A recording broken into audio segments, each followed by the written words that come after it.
What is going on, everybody? I am Rob Westerman, the third of GBP Daily, and thank you for tuning in to the Rob Westerman Show. You can find me all over the social sphere at GBP Daily. Shoot me a follow, subscribe to the YouTube channel, hit me up in the DMs. I am always available to talk Packers anytime, any day. Today is Wednesday, October 29th. Hump Day, of course, right? Happy Panthers week. Happy Halloween week. Anybody in here dressing up for Halloween, possibly? We'll be handing out candy, per usual. And, yeah, I'll throw on a Packers jersey. I'll pop on the helmet. This bad boy right here, right? See if it still fits. I haven't worn this bad boy since last year. Yeah, we'll be handing out candy, and not to brag, we've got the full-size candy bars over here at the Westerman household. We don't splurge on much, but the full-size candy bars are a must come Halloween time. So if you're in the area, shoot me a DM, and I'll drop the Addy, and you can come see yours truly rocking the goods. I'm excited. I love Halloween. Gives me an excuse to put this bad boy on and rock out. Right? Panthers, a noon game at Lambeau Field this Sunday. We are 12.5-point favorites. Bryce Young was a full participant today at practice, so it looks like that's who will be the guy for Carolina instead of Andy Dalton. It's crazy that he's even still in the league. And or who is it? Yeah, it's Andy Dalton. Yeah. And although the Panthers aren't necessarily overall a great team, they're kind of a bad team. As we know, going up against Cleveland, you can't take anything for granted. So we've got to take care of business at home. Coming off a big win over Pittsburgh, I am looking forward to what will hopefully be a butt whooping on Sunday. The Packers hit the practice field today, and there was a new addition to the team. We signed cornerback Tyron Herring to the practice squad. So don't fret. All of our cornerback issues are solved, right? Tongue in cheek, of course, but nonetheless, adding some depth to a group that I think is probably the biggest weakness on the team. Dontavian Wicks did not practice today due to his calf injury. Nick Neiman did not practice due to the pec injury that he suffered in Sunday's game, which coach said they are pretty worried about. Looks like he will be out and missing some time. And Lucas Van Ness did not practice today as well. Coach did say before practice that he is day-to-day, so someone that we will have to monitor over the next few days or a week or so to see if he's able to make it back anytime soon. Brandon McManus, he kicked today, so that is good news. Sounds like he came out of the game feeling pretty good. I know he didn't start off on the greatest foot, right, missing his first two kicks, but he did bounce back in the second half, making 2 field goals and all of his extra points. So hopefully that little first half skirmish is behind him. Jaden Reed was off to the side running during practice today, so a positive step forward while he rehabs from the broken collarbone and the foot injury that he was dealing with before that. So always good to see little positive steps forward here and there for any of the injured guys. And for somebody who has not taken any positive steps forward, Marshawn Lloyd is not going to be playing anytime soon, coach said. So he hurt his hamstring back on August 20th, so over 2 months ago, and he's still there's still no light at the end of the tunnel as to when he might come back.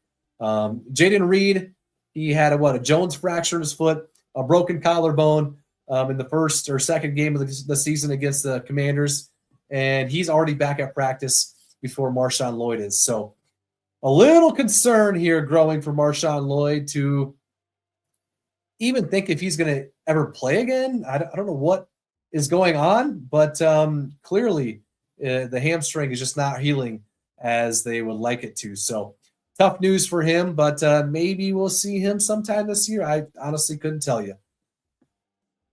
Excuse me. All right, a little sponsor time here. If you're planning on going to a Packers game this year, maybe you're planning a trip to Lambeau or an away game. Maybe you're planning to go to the Panthers game this weekend, but you don't have tickets. Do not buy your tickets anywhere else other than TickPick. They guarantee the cheapest Packers tickets on the market. And in fact, if you find cheaper tickets elsewhere, which you will not, because I have tracked and logged every game to prove this fact for 2 years now, they will refund you 110% of your money back. Same tickets as everybody else. StubHub, SeatGeek, Ticketmaster, Vivid Seats, all those guys. And TickPick is still the cheapest every single time.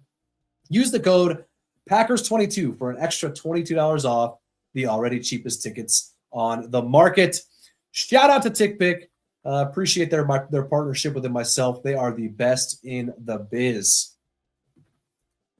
Let's hop into the comments section here, shall we? My man Rakeem is already in the house. And if you want to be a part of the show, give me a call on the Nicolet Law hotline, 319-242-2332. Taking calls now if you want to be a part of the show.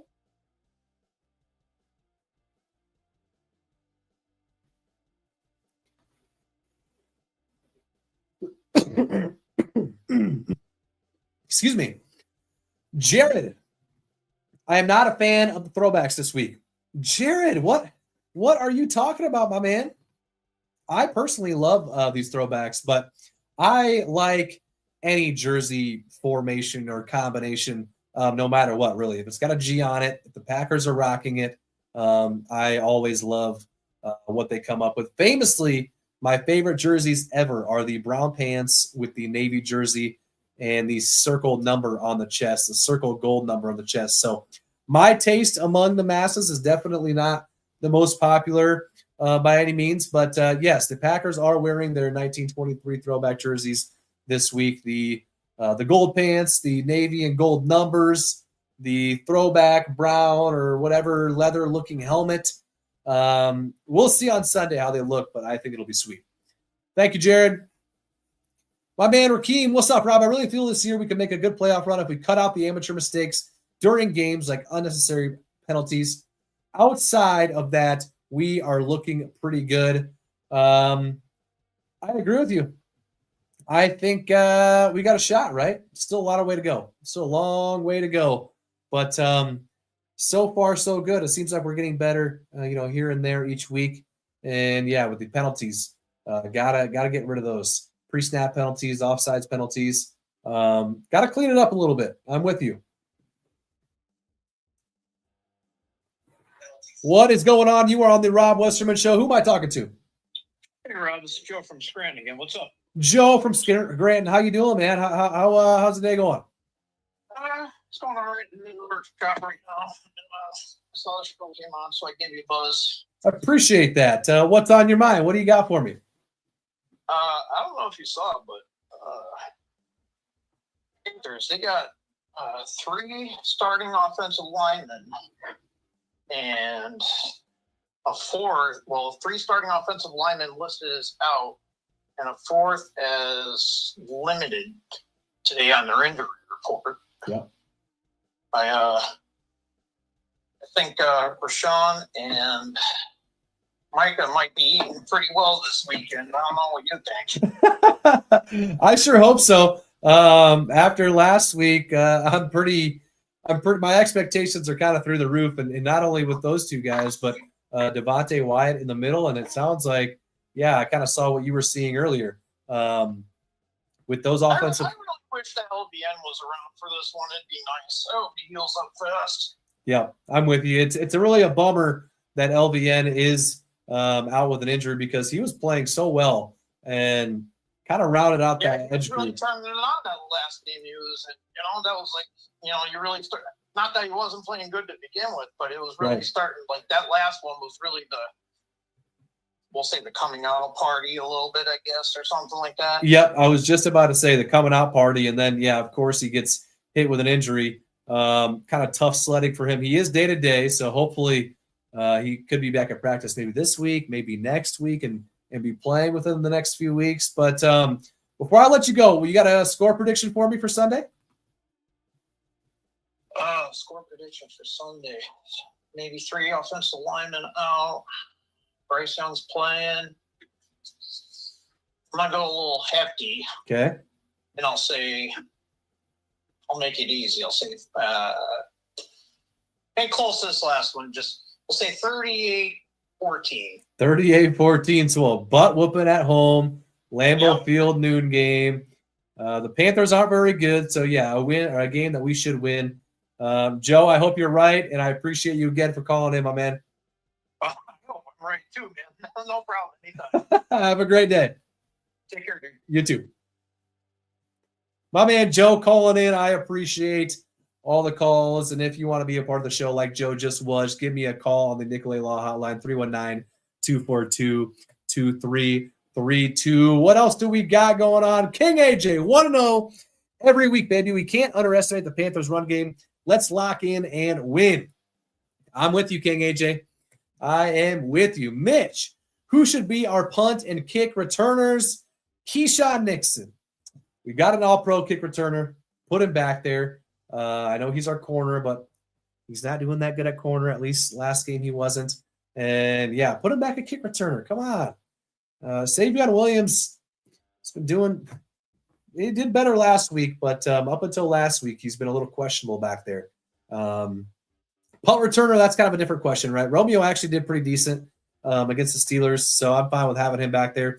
I don't care about returning or any of that. Just catch the ball, down it. Even if you did return it, we probably have a penalty on it anyways. So just fair catch it and call it good. It's that simple. So thank you, Mitch. Appreciate you for hopping in. Excuse me. What else do we got? Excuse me. Ryan, Josh Jacobs off game due to his calf. That's not a bad question, Ryan. He did have a pretty quiet game. Even though he did score a touchdown, he only had 13 carries for 33 yards. So not much production on the ground compared to Emmanuel Wilson. But Coach did say today before practice that he did come out of the game fine and follow that up with our offensive line needs to block better. So almost every time he got the ball, seemed like he was hit pretty quickly. So we got to shore up the run blocking sooner rather than later, because if we can effectively run the ball, even on an above average level, this offense is going to be even better than what we saw in the second half on Sunday. Cliff, my man, will we be cursed by the throwbacks this week like the Steelers did last week? Heck no. Come on, Cliff. You know that. Just kidding, my man. No, I don't think so. I sure hope not. But we shall see. All right. Last one here. Lakin. If Jordan Love wasn't already a top 5 quarterback, he is now. There's no doubt about that, at least when you look at almost every quarterback metric, every statistical metric, all that. He's playing like one of the best quarterbacks in the league. And I think among us Packer fans, that's known pretty well. But across the league, I feel like he still is maybe a little bit underrated. So Sunday was a step in the right direction. On primetime, everybody got to see, and he had one of his best games of his career. So that was fun to watch. And hopefully he starts to get a little more recognition. Even in the MVP voting, he's still right around the 4th or 5th favorite, which kind of surprising, right? With Mahomes not having a great year, Josh Allen not having a great year, Lamar Jackson's hurt. Drake May, I think, is the favorite right now, which is kind of crazy. I haven't got to watch a lot of Patriots games, but yeah, we'll see how he goes about it on Sunday, and maybe he has another good game, and he might shoot up there. So, all right, guys, that is going to do it for me today. Thank you again for tuning in. Always, always, always love talking Packers with you guys. Hit me up on social media at GBP Daily. Subscribe to the YouTube channel. Any sort of interaction helps myself and helps the page. I will be back and at it again tomorrow. Thank you again for tuning in, and I'll catch you guys later. Thank you.